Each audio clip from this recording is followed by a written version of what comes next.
Welcome, wanderer of stars and seeker of forgotten truths. Tonight you journey not into sleep, but into legend. If your spirit longs for mysteries wrapped in shadows and the faded echoes of ancient power, then you have come to the right place. Before we begin, take a moment to breathe deeply, rest your body and prepare your mind. Let the stars drift silently above you. And if you find peace in these tales, remember to support this journey by subscribing to The Path Ahead. This is not just a story. This is a secret hidden within the very bones of the galaxy, a legend buried beneath centuries of war, honor, betrayal, and power.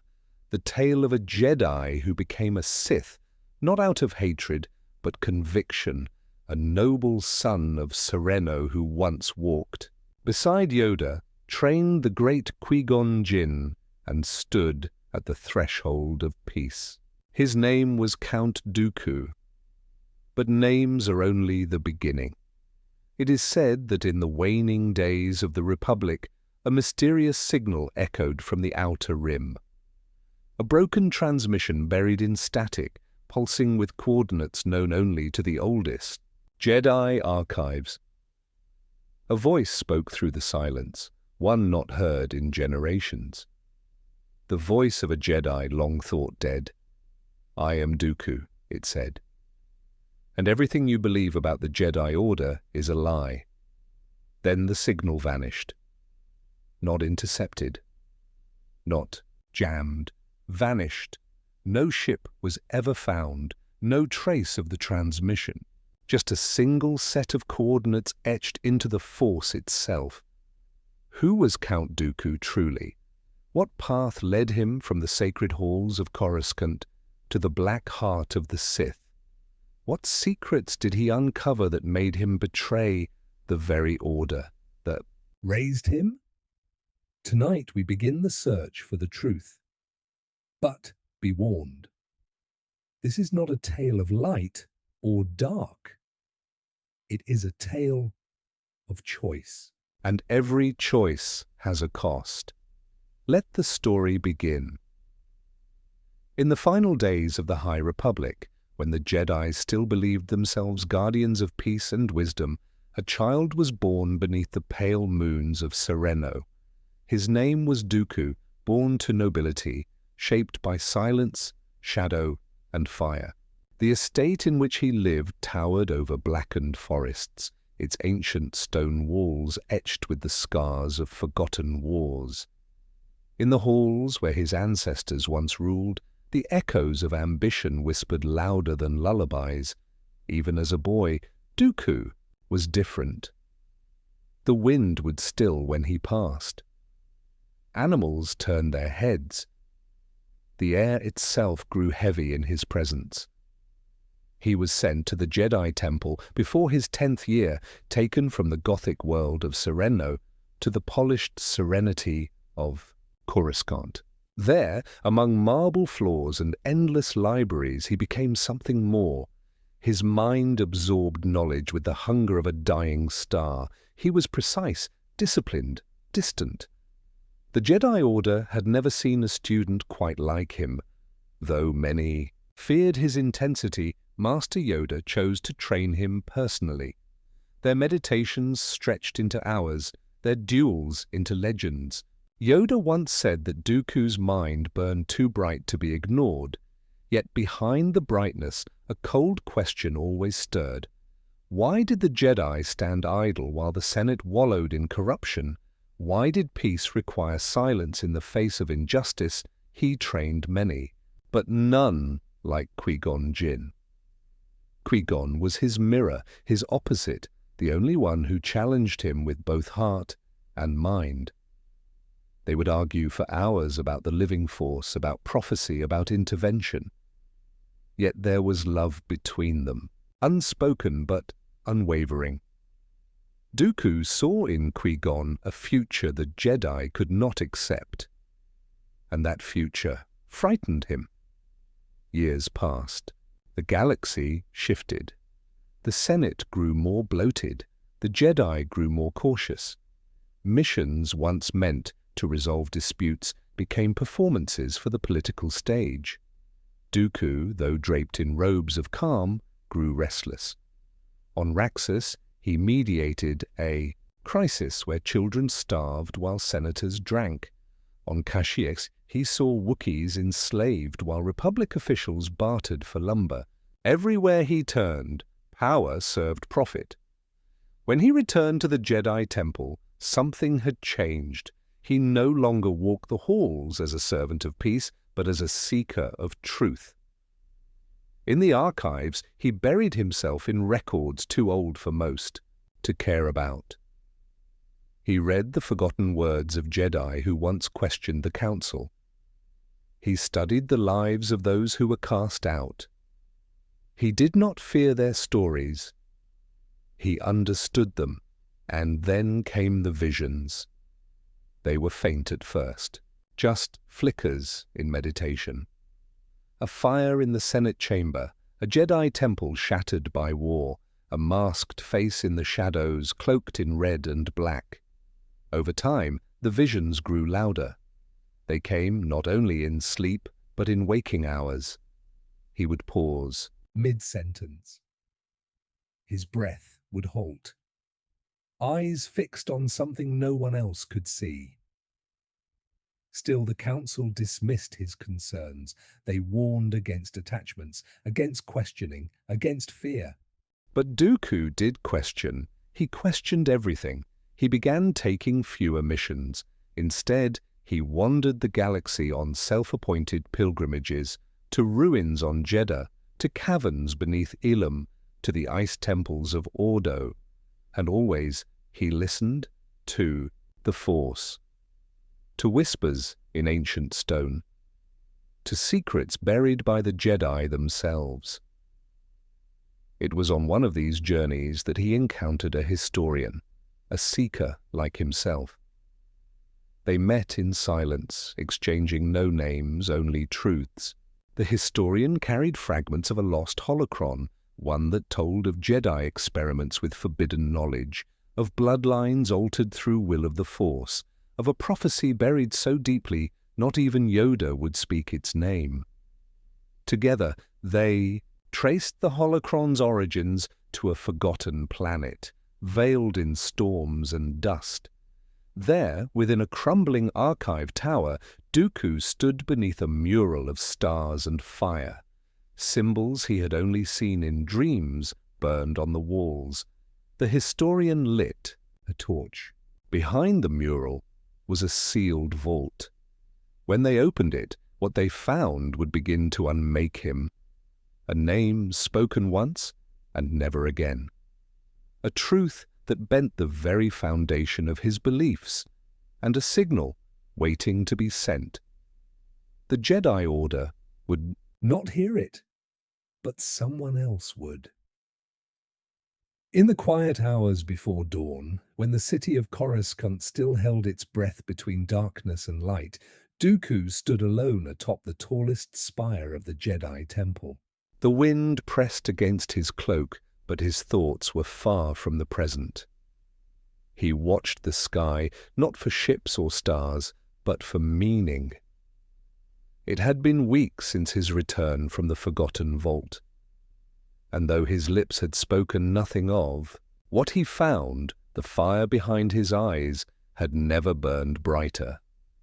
Something was wrong within the Order. He had known it for years, but now he felt it like a splinter in the Force itself. The Council spoke of peace while war brewed in the outer rim. Senators whispered of loyalty while selling their souls to the highest bidder.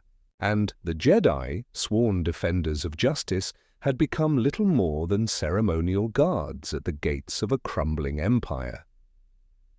He walked through the temple as a man apart. Eyes turned to him with curiosity, with caution, with fear. He had been a hero once, a voice of reason, a master without question. But now they saw a shadow behind him, a difference they could not name. Even Qui-Gon had begun to notice it. In quiet moments between missions, his former apprentice would ask questions Dooku would not answer. "What did you see out there? What did you find?" Dooku would only reply that the Force had opened a path, and he had no choice but to walk it. One evening, he stood before the great archive gates. They opened at his command, the old droid librarian recognizing his clearance without hesitation. Inside, the vast chamber pulsed with light from 1,000 data towers. Holocrons glowed softly in the dim, ancient blue of preserved memory. He moved past them all, deeper and deeper, until he reached a section rarely touched, records so old they were stored in multiple formats, forgotten by all but the most obsessive minds. He called for a specific entry, one that should not have existed: Sifo Dyas, his old friend. A Jedi known for his powerful visions. A man who had once stood beside him and warned of a coming storm. Years ago, Sifo Dyas had claimed the Republic would fall in fire, that the Jedi would be scattered, and that an army must be prepared. The Council had silenced him, called his visions dangerous. He had vanished not long after.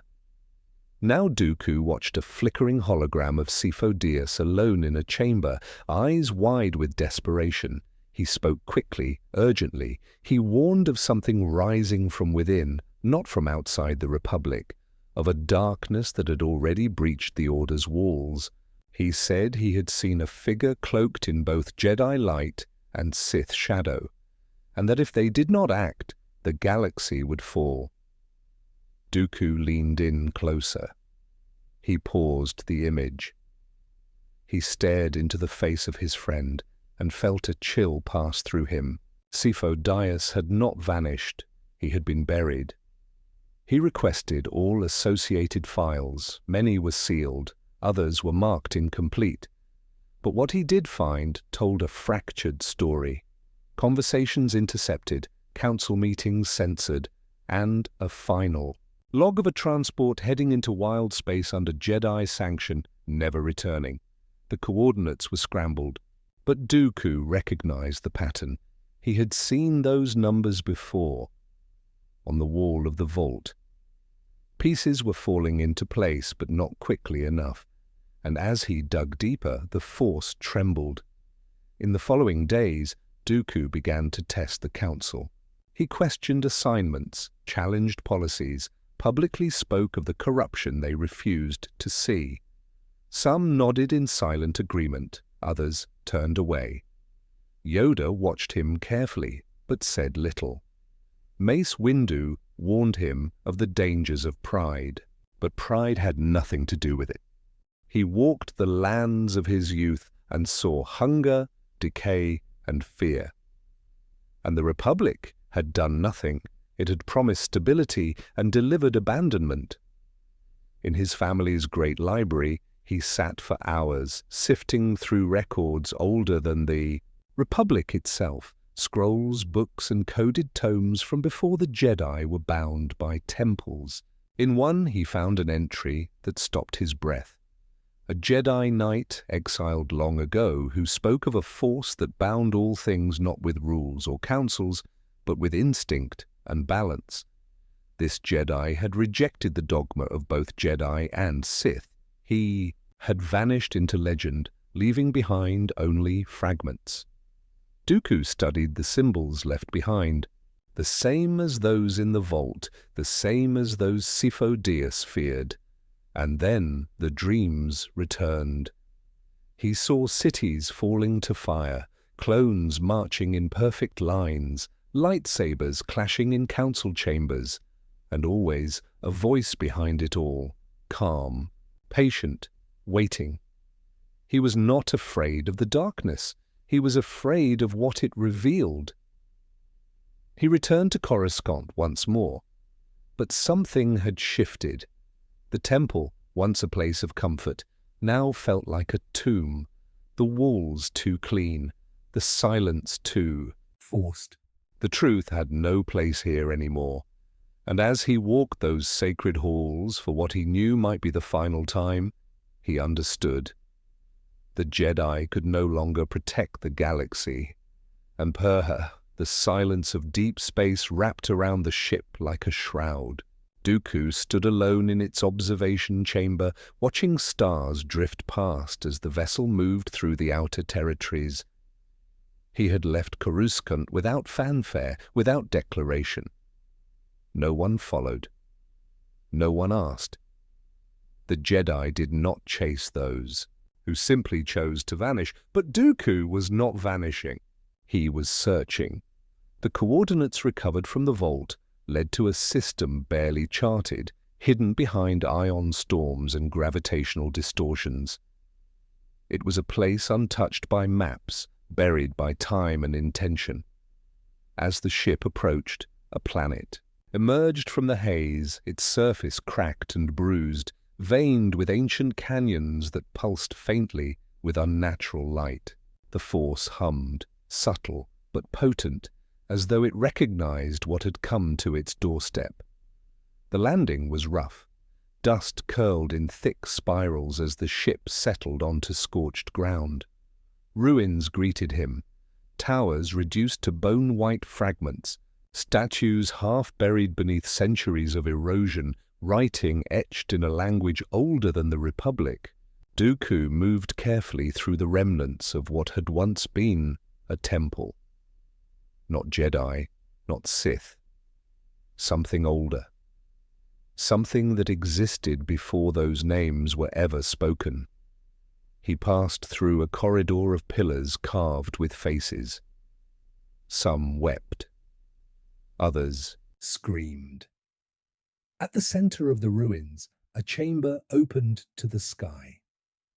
There, resting atop a fractured dais, lay a holocron unlike any he had seen. It pulsed with a dim red glow, not the vibrant aggression of the Sith, but something quieter, older. He reached out.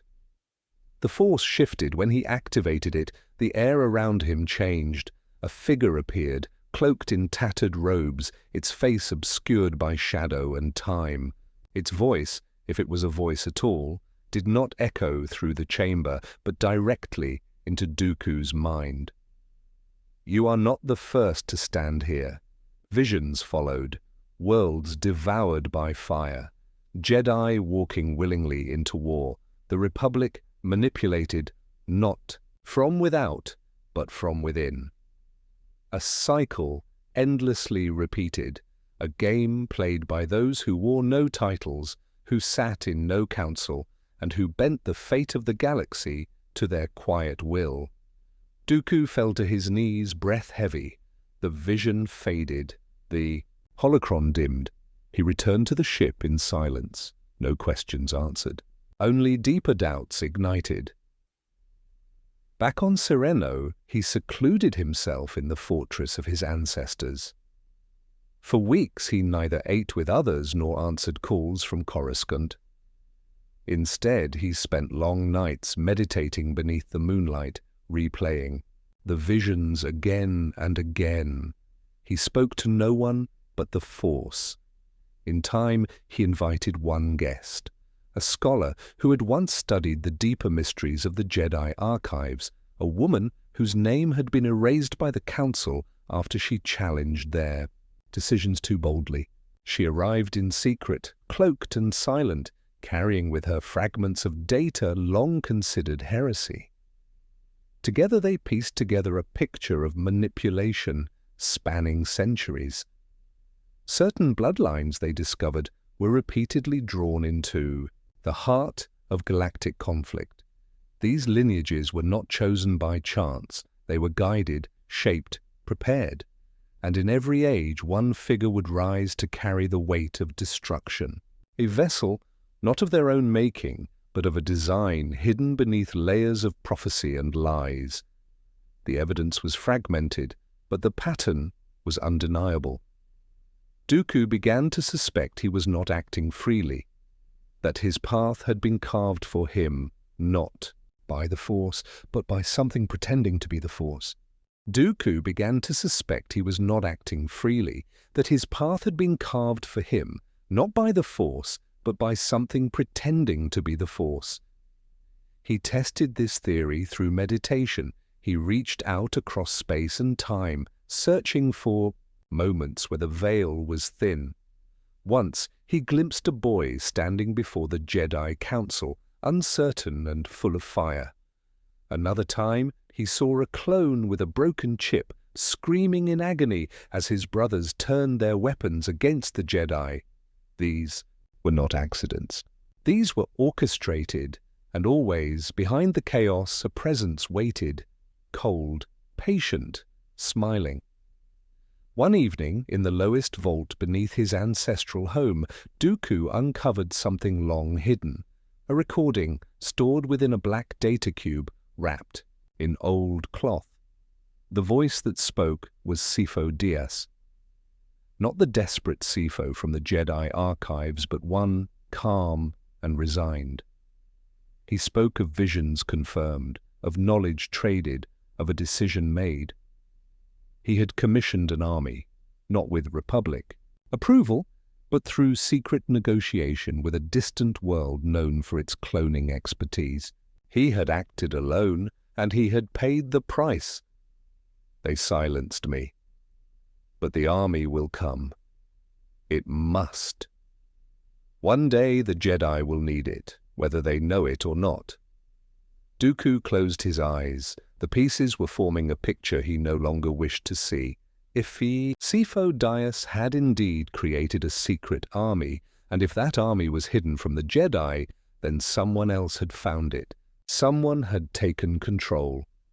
And that someone was waiting. He could not return to the Jedi, not yet. Not with so many unanswered questions. But he knew his next step. He would go to Kamino. He would see the army for himself. And perhaps he would finally learn who had truly set these events in motion. Pace they were never meant to. Rain lashed against the sleek hull of the ship as it descended through Kamino's endless storm. The planet was water and cloud, nothing else. Beneath the churning sky, the great city of Tipoca stretched across the ocean surface like a spiderweb of steel and light.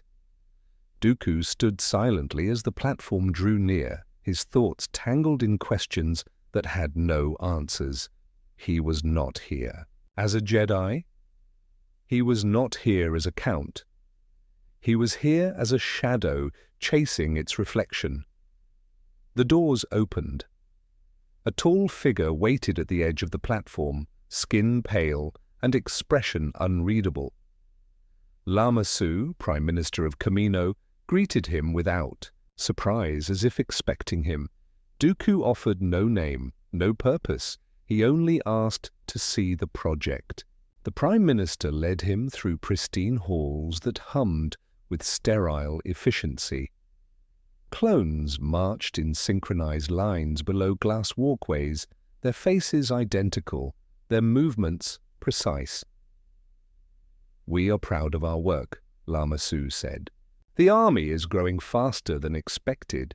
10,000 units are ready, 1,000,000 more underway." Dooku kept his voice measured, and the order came from Jedi Master Sifo Dyas. "Yes," Lama Su answered without hesitation. "Years ago, he came with authorization and specifications. We assumed you were here to oversee the next phase." The next phase, the words echoed. Dooku nodded slowly, his eyes absorbing everything. He asked to see the templates. Lama Su agreed. They descended into the deeper levels. There, suspended in fluid, the original donor floated in silence. Jango Fett, a bounty hunter from the Outer Rim, chosen not for nobility or loyalty, but for effectiveness. Dooku stared at the man through the glass. This soldier, this killer, had been replicated into an army capable of reshaping the galaxy. He asked to meet him. The meeting was arranged without delay. In a private chamber, Jango Fett sat with his armor set aside, calm and unbothered. Dooku studied him for long moments before speaking. "Why did you agree to this? The credits were good," Jango replied simply. "And I got what I asked for, and what was that one unaltered clone?" "A son." Dooku looked into the man's eyes. There was no deception there, only practicality. But something unsettled him. The decision to choose a bounty hunter as the genetic foundation for an entire army was no accident. Someone had selected him with precision. "You were hired by a Jedi, no?" Jango said. "I was recruited by a man named Tyrannus." Dooku did not respond. He only nodded once and left the room. He walked the corridors again, this time slower, as if the air itself had thickened. He had come for answers, but now the truth pressed against him with suffocating weight. The clone army had been created in the name of the Jedi, but the Jedi knew nothing of it. The order had been placed years ago. It had grown in silence, funded in secret, buried in bureaucracy, and it bore his name. Tyrannus, the title he had taken in whispers, the name he had used when stepping beyond the light. He had given it once, long ago, in a moment of calculation. He had believed it was necessary. A step taken to test the depth of darkness, a mask to wear for a cause greater than obedience, but now he saw how easily masks became skin. He returned to Serenno with the storm still inside him. In the solitude of his ancestral halls, he replayed the conversation with Jango again and again. The more he examined it, the more he realized how far the game had moved without him. Sifo. Dias had died without anyone questioning why. The Council had buried his warnings. The clones had been born in secret. And the galaxy had been led to believe it all part of a plan. But the plan did not belong to the Jedi. It belonged to someone else. Someone who had watched him from the shadows. Someone who had offered him power not through lies, but through truths he had never heard within the temple walls. And so Dooku made a choice. He would no longer wait for the Jedi to act. He would no longer speak warnings into silence. If the galaxy was to survive what was coming, then someone would need to guide it. Not with fragile hope, but with control. He reached out through the Force. Somewhere in the darkness, a mind responded. The voice was calm, familiar, patient. "It is time." Dooku did not answer with words. He lowered his head and closed his eyes. Weight of the future settled on his shoulders, and without speaking, he stepped across the threshold he once feared. The chamber beneath the citadel was older than the stones that held it. Carved into the foundations of Serenno's high cliffs, it had been sealed for generations. Dooku stood at its entrance with a torch flickering in one hand and the Force humming in the other. Dust filled the air like forgotten memory, and the walls whispered with echoes of voices long dead. He moved without fear. What once had frightened him now only called him deeper. Symbols lined the walls. Some were Jedi, others were Sith, but most belonged to neither. These were the glyphs of those who had walked between the codes, who had sought understanding beyond obedience. Dooku ran his fingers over the ancient markings. They pulsed faintly beneath his touch as though awakening. From centuries of silence, at the center of the chamber lay a pedestal, and upon it a single object wrapped in dark cloth. He pulled the covering away.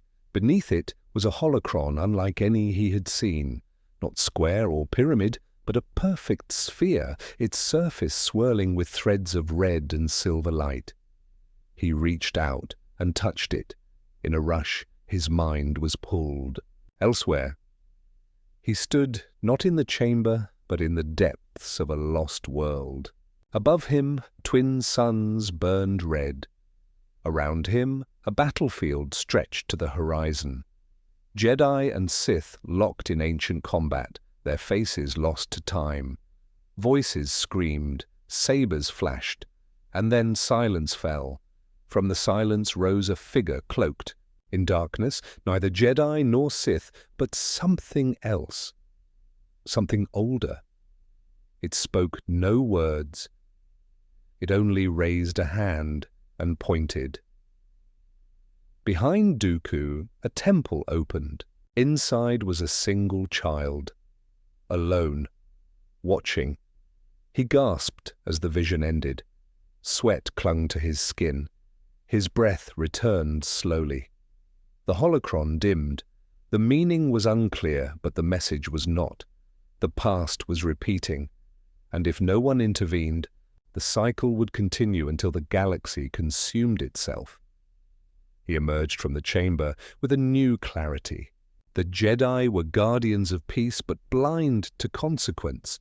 The Sith were seekers of power, but prisoners of their hatred. Neither path held the truth. He needed to go further, deeper. He needed to understand what lay beneath both.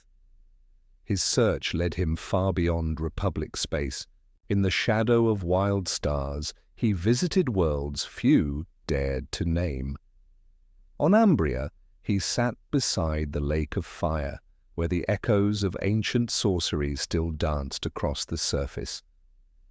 On Dathomir, he watched the witches shape reality with song and sacrifice. On Ossus, among broken Jedi temples, he uncovered writings that spoke of the Force not as light or dark, but as a river that changed with every generation. Each place taught him something new. Each experience stripped away another layer of what he had once believed. The Force was not order, it was not chaos, it was life. And life did not answer to codes. In these quiet wanderings, he found peace. There were moments where he sat for hours in stillness, eyes closed, the wind drifting across alien fields. No war, no burden, just the pulse of the Force as it flowed through stone and star alike. But peace was fleeting. In the quiet, a presence still lingered, always watching. He sensed it most clearly when he reached the ruins of an old Sith fortress on Ossus. The structure had long collapsed, but beneath the rubble he discovered a vault untouched. Inside, holorecords from the time of Darth Bane. Among them, references to a master plan, a lineage of Sith not defined by legions but by secrecy. One would live. One would carry the fire. And through patience, through deception, the galaxy would fall from within. The words chilled him. He was not the architect of anything. He was a piece, moved, positioned, not alone. And then he heard the voice again. "You have seen enough. Now you must decide." Dooku returned to Serenno for what he believed might be the last time. In the hall of his ancestors, he stood before the great stained glass window that overlooked the forests. A storm gathered on the horizon. He watched it come. The Jedi would not change. The Sith could not be trusted. But perhaps by embracing both, by walking the edge between, he could guide the future in ways neither had dared. He called out through the Force, and in response, a presence drew near. Not just a mind, a will. It greeted him like an old friend. "There you are." And in that moment, Count Dooku began to disappear. What remained was Tyrannus, the one who would reshape the galaxy from behind a curtain of truth and lies, the one who would set the pieces for the war to come, the one who believed he was still in control. But something deeper had already taken hold, and It watched through, his eyes with perfect patience.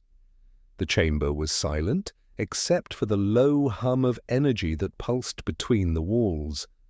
Dooku stood at its center, surrounded by aged holocrons and forgotten records, each one revealing another layer of betrayal. He was not a Jedi now, not in name or in presence, but the Force still moved through him, and it was through that connection that the truth began to surface. Among the oldest records was one that changed everything. It was a transmission from the final days of Master Sifo Dyas. Not a public archive, not part of the official reports, but a personal log hidden in layers of corrupted data.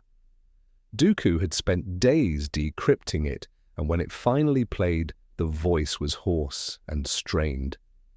They think I'm mad. They believe my visions are delusions. But I have seen it. I have seen the Senate fall. I have seen the Jedi turn on one another. The army is only part of it. Something else is moving. Something that has already touched the council. I tried to warn them. They would not listen, so I made my own choice. The log ended in static. No coordinates, no follow-up. But it confirmed what Dooku had long suspected. Sifo Dyas had not been manipulated. He had acted on his own. He had sensed what was coming. And like Dooku, he had moved outside the council to confront it. But he had not lived long enough to see how the pieces fit together. In the weeks that followed, Dooku withdrew further from the public eye. To the galaxy he had returned to his noble estate to live out his days in quiet. But within the hidden halls of Sereno he continued his descent. The voice that once whispered through the Force now spoke to him directly. It offered not commands, but guidance. It did not ask for devotion. It offered clarity. It was Sidious. They spoke rarely, but when they did, the conversations burned themselves into Dooku's mind. Sidious never raised his voice, never revealed his face, never used the tools of fear. Instead, he shared observations. He spoke of Republic senators who sold their votes for favors. He named Jedi who reported to the Council while hiding doubts in their hearts. He revealed how wars were not born from hate, but from convenience, from the quiet decay of purpose. Dooku listened. Not because he was weak, but because he wanted to understand. He wanted to know how it had happened, how an order sworn to justice had become so blind, how a republic built on liberty had become a machine that devoured its own people. And then came the revelation. Sidious did not need a war to destroy the Jedi. He needed the Jedi to destroy themselves. All he had to do was give them an enemy, an excuse, a reason to draw their blades without question. And so the separatist movement was born, not by chance, not by rebellion, but by design. Dooku was chosen to lead it. He hesitated, not out of fear, but out of principle. He did not wish to see worlds burn. He did not desire the death of Jedi. He had once been one of them. But he understood now that the Order would never change on its own. Only through collapse could something new be built. He accepted the role. He met with systems that had long been neglected, trade worlds taxed into poverty, mining colonies stripped of resources, outer rim planets abandoned by the Senate. He offered them unity. He spoke not of war, but of liberation. And they listened. He did not speak of the clones. He did not speak of Sidious. He did not speak of the growing storm On Raxus, he formed the Confederacy of Independent Systems, a council of voices long silenced, a symbol of defiance. It spread faster than the Republic expected. Within months, hundreds of systems pledged allegiance. The Jedi called it treason, the Senate called it rebellion, but the people called it hope. And yet, behind every speech, every negotiation, every gesture of peace, Dooku felt the pressure growing, the weight of deception, the realization that while he moved pieces across the board, another hand was always one step ahead. He thought he could guide the darkness. But the darkness had its own will. One night, in the solitude of his chambers, Dooku stared into the stars and questioned his own reflection. He had not become a Sith. He had not embraced hatred, but he had surrendered something along the way, not all at once, piece by piece, truth by truth, and in that quiet a single doubt formed. What if he was not preparing the galaxy for salvation? What if he was delivering it into ruin? Closed his eyes and listened to the Force. But it gave him no answer. The air on Serenno was cold that evening, heavy with the scent of rain and stone. Dooku sat in the great library of his family estate, surrounded by flickering lights and crumbling manuscripts. Shadows clung to the corners, and the walls seemed to breathe with the weight of unspoken truths. In front of him lay a single data scroll, worn and faded. He had read it many times before, but tonight its meaning felt different. It told of a child born to a Force-sensitive bloodline long before the Republic had spread across the stars. This child was said to be both curse and key, chosen not by destiny, but by design. The scroll did not name the child, only the legacy. A pattern repeating through history, shaping empires and destroying them in equal measure. Dooku traced the ancient symbols with a steady hand. They spoke not of good or evil, but of balance tilted and restored, again and again, always at a cost. He had long suspected that bloodlines played a deeper role in the movement of galactic events. Now he was certain it was not just power that ran through families. It was potential to be used, twisted, directed. Sifo Dyas had uncovered part of it. Sidious had uncovered more. And now Dooku began to see what lay beneath the surface of all he had once believed. It was not coincidence that Qui-Gon had shown such independence. It was not chance that Obi-Wan had been drawn to him, nor that Anakin Skywalker had been placed into the hands of the Jedi.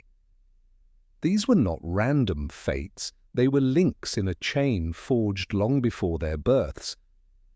Each one led to something greater or something darker. He thought of Anakin often. A boy born of mystery. A boy with eyes like fire and questions too deep for his age. When Dooku first heard of the prophecy, the one whispered through temple halls and denied in council chambers, he dismissed it as myth. But now, with every revelation, he began to wonder if the boy was the end of the cycle or the beginning of something worse. Sidious never spoke of the child. Not directly, but Dooku could feel the pull. The way conversations drifted toward events on Coruscant, the way attention shifted to the boy's progress, it was subtle but deliberate. Sidious had plans, and Dooku was not part of all of them. He began to gather threads, messages intercepted from Jedi operatives, reports of manipulation within the Senate, movements too precise to be accidents. He charted them across a map of the galaxy, watching patterns emerge. Alliances formed and broken. Wars ignited with perfect timing. Peace delayed until peace could no longer be sustained. And behind every movement, a hand unseen. He thought himself an architect once. Now he saw the truth. He was an instrument.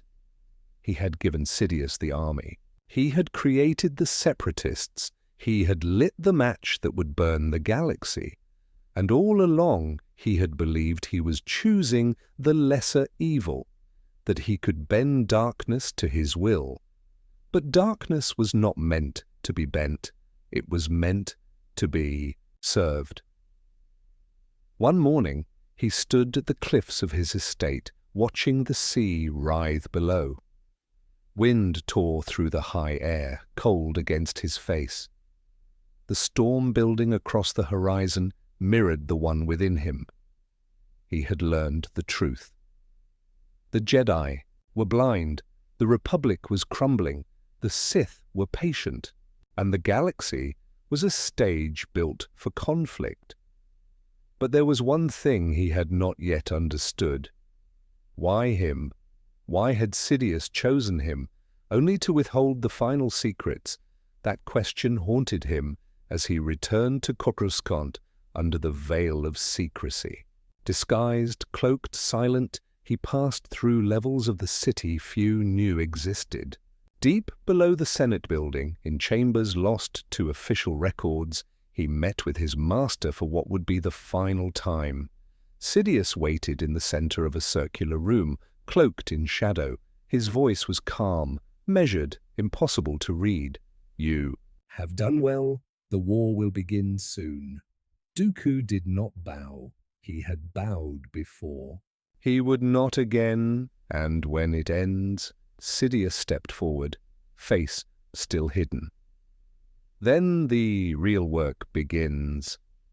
Dooku narrowed his eyes. "And who will lead it?" Sidious paused for the briefest moment. Then he answered, "The one who is ready." Dooku understood. He had played his part. But the future belonged to another.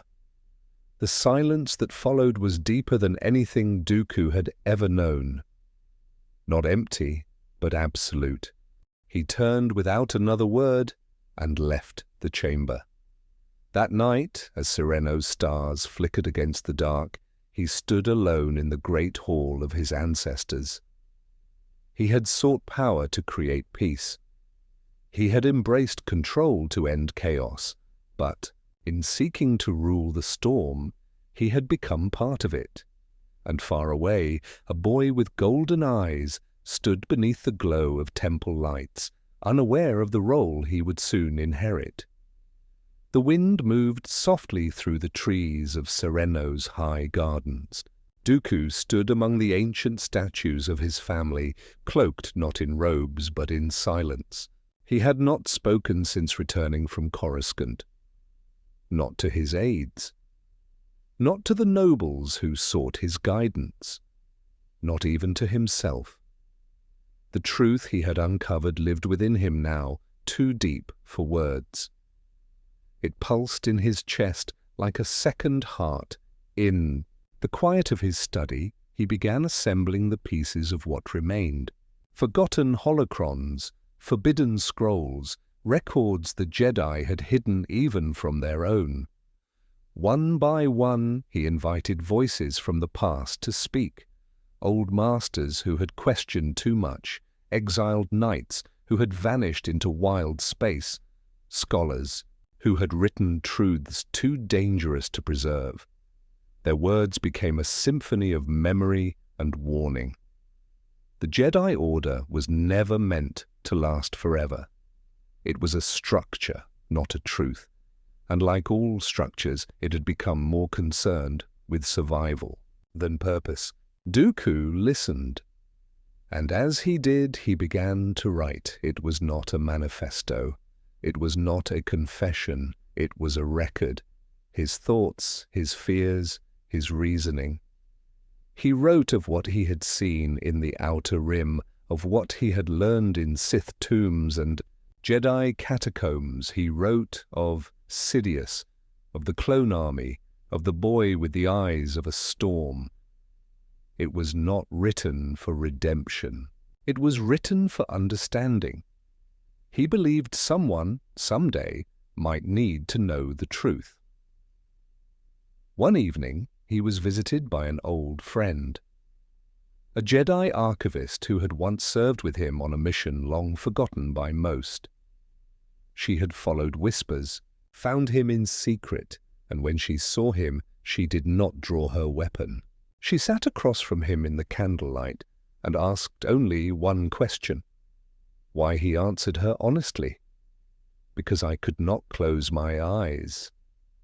They spoke through the night. Not as enemies, but as two fragments of a broken whole.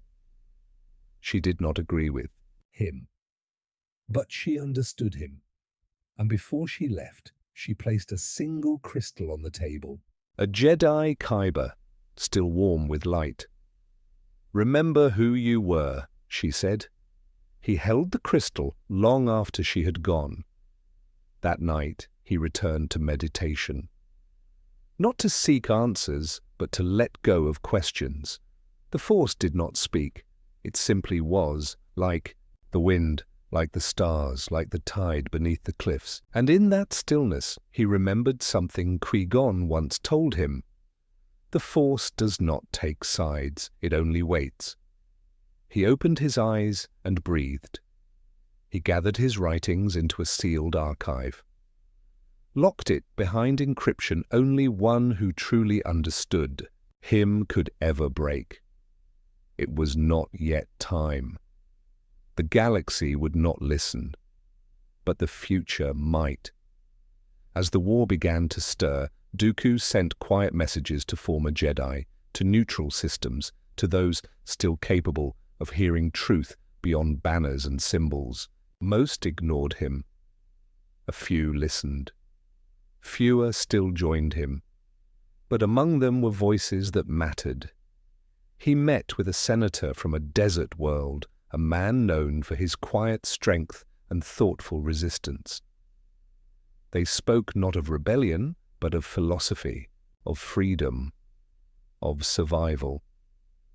The senator asked if war was truly the only path forward. Dooku looked him in the eye. "No," he said. "But it is the only path they have left us." Later, he would wonder if that conversation had planted a seed, if someday, when the fires had burned themselves out, that man might build something better from the ashes.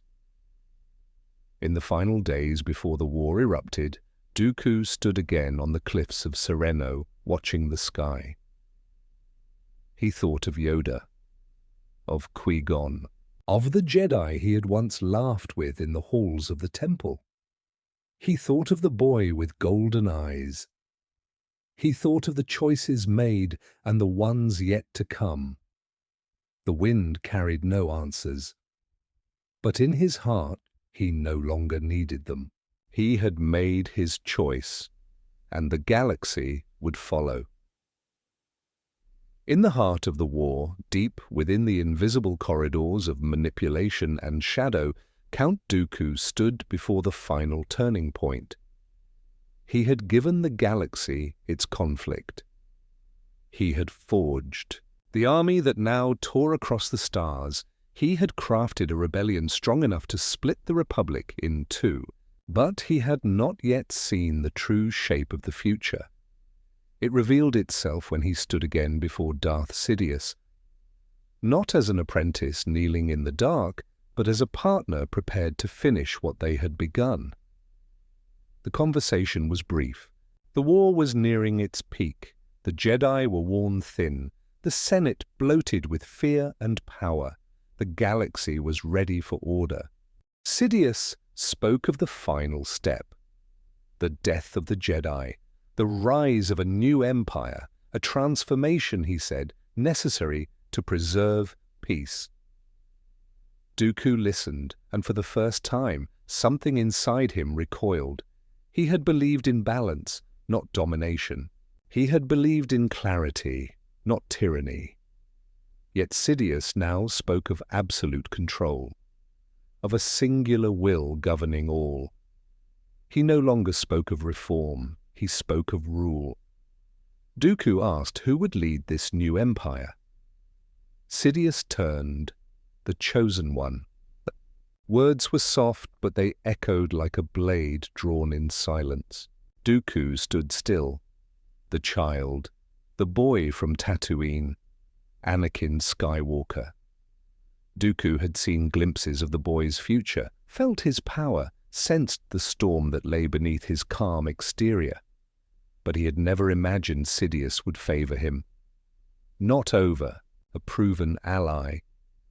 Not over the one who had built the foundation of this new age. Sidious gave no explanation. He offered no reassurance. Only silence and the cold certainty of fate already sealed. It was in that moment that Dooku knew he was no longer part of the future. He had been necessary, but not essential. Useful, but not chosen. Still he played his part. He returned to the war front. He met with leaders of the separatist movement, promised peace was near. He gave orders, moved fleets, adjusted plans. But beneath it all he prepared for something else. In the sanctuary of a high tower on Mustafar, he left behind everything he had written. The scrolls, the recordings, the warnings.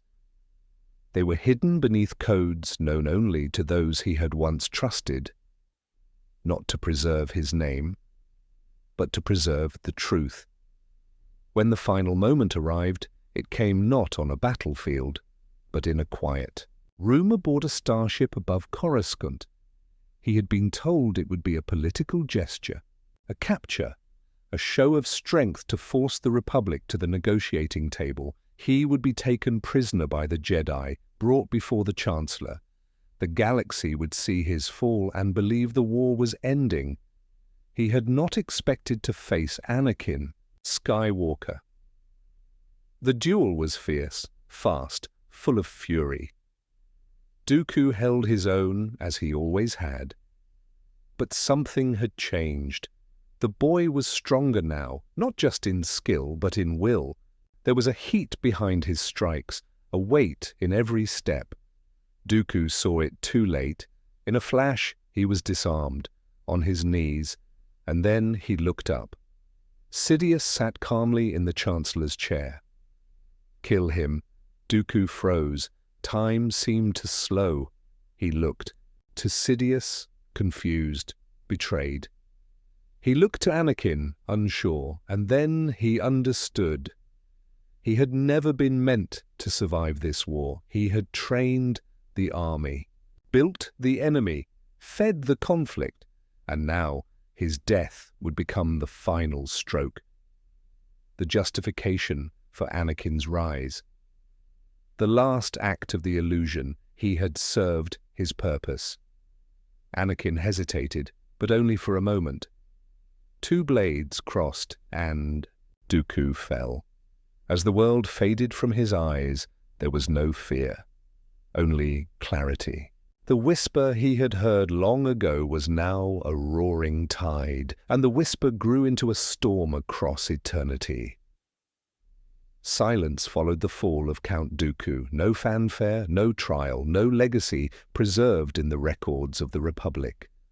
To the galaxy, he had become only a name on the wrong side of history, a villain marked for defeat.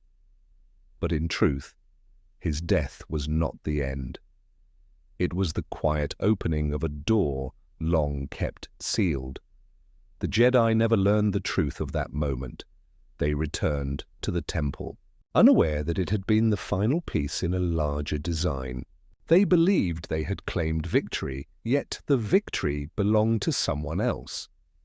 Dooku's execution had not stopped the war, it had completed it, and in doing so, it had cleared the path for something far more devastating. Anakin Skywalker returned. A hero praised for his strength, his resolve, his obedience. But something within him had changed. Those closest to him sensed it, even if they could not name it. The weight of that final act lingered behind his eyes, pressed into his soul like a scar that would not fade. The man who had once questioned, the Jedi who had once warned of the shadows creeping into their ranks, now stood as a silent witness to the darkness within. Dooku had tried to expose that darkness, not through war alone, but through the records he left behind. The encrypted messages, the warnings buried beneath layers of secrecy, were now scattered across the galaxy. Few knew of them. Fewer still would dare open them. But they waited, quietly, like seeds beneath ice. On Sereno his estate stood empty. Dust gathered along the stone hall. The great library, once filled with the flickering light of ancient knowledge, now slumbered in shadow. Yet deep within its lowest chamber, the vault remained sealed. Within it lay the truth he had tried to preserve, a truth that did not seek revenge or vindication, but understanding. The Jedi continued their march through war, unaware that they were already standing on the edge of extinction. They held their blades high, confident in their cause, blind to the trap that had closed around them. Dooku had seen it, had tried to prevent it in his own way, but the galaxy had refused to listen. And now the price would be paid. Far beyond the reach of the Republic, in places untouched by the conflict, a quiet reverence began to rise. Whispers of what had really happened, questions asked in hushed tones. Why had a Jedi Master walked away from the Order? Why had he chosen to lead the enemy? Why had he died without a word of protest in time? Some began to piece it together. Dooku had not turned to the dark for power. He had turned to find clarity. And in doing so, he had walked a path that no one else dared follow. One that demanded sacrifice, one that offered no glory. He had uncovered the manipulation beneath the clone wars, had seen the future in fragments, and chosen to act, but his methods had been consumed by the very machine he tried to dismantle. The galaxy would remember him as a traitor, but those who looked deeper would see the tragedy of a man who stood at the center of a dying age, who reached into the void not to conquer it but to understand it. And though his voice was silenced, his message still waited. Not in weapons, not in armies, but in the truth left behind. Truth, like the Force, does not vanish. It only waits to be found. Night settled gently across the galaxy. Stars shimmered like distant memories scattered across the vast quiet of space. Planets turned slowly on their axes, moons drifted through velvet skies. The chaos of war, of politics, of betrayal, all seemed so far away here, in this stillness between systems. And in that stillness, the story of Count Dooku faded into silence. On Sereno, the old halls remained untouched. Ivy climbed the edges of the estate, creeping over marble and stone. The great windows looked out upon forests that had grown wild and unbound. No voices echoed through its corridors now. No footsteps crossed its polished floors, but the Force moved there still, soft and unseen, like a whisper through the leaves. In the deepest part of the estate, a vault lay sealed beneath layers of ancient design. There, the last truths of Count Dooku rested in silence. His writings, his thoughts, his fears. Not of death, but of ignorance, of a galaxy that refused to see itself clearly. He had not written them to be remembered. He had written them in hope that someone, someday, would understand. Beyond Sereno, in corners of the galaxy where war had not yet scarred the soil, life continued. Children chased the wind across open fields. Markets buzzed with quiet trade. Monks knelt beneath old trees, listening to the breath of the Force. The stars above them all remained the same, ancient, patient, eternal. In one of those distant places, an old holocron flickered to life. It had no title, no markings, only a voice. If you are hearing this, then the veil has lifted. The recording was short. The speaker did not demand anything. He only told a story of choices made, of truths discovered, of a man who had once believed in peace so deeply that he was willing to walk into darkness to preserve it. He spoke not with pride, but with calm, as if he had accepted long ago that the world may never truly know him. And when the recording ended, silence returned. In time, other voices would rise. Some would speak of revolution, others of tradition. Some would fight for power, others for peace. The galaxy would burn and rebuild again, and in each cycle there would always be those who questioned, who searched, who listened for the truths left behind in the ashes. Among those echoes, the story of Count Dooku would remain, not as legend, not as warning, but as a reminder that darkness is not always evil, that light is not always pure, and that sometimes the ones who walk between both carry the heaviest burden of all. So rest now, traveller of stars. Let the weight of history drift away. The story is finished, but the stars are still watching.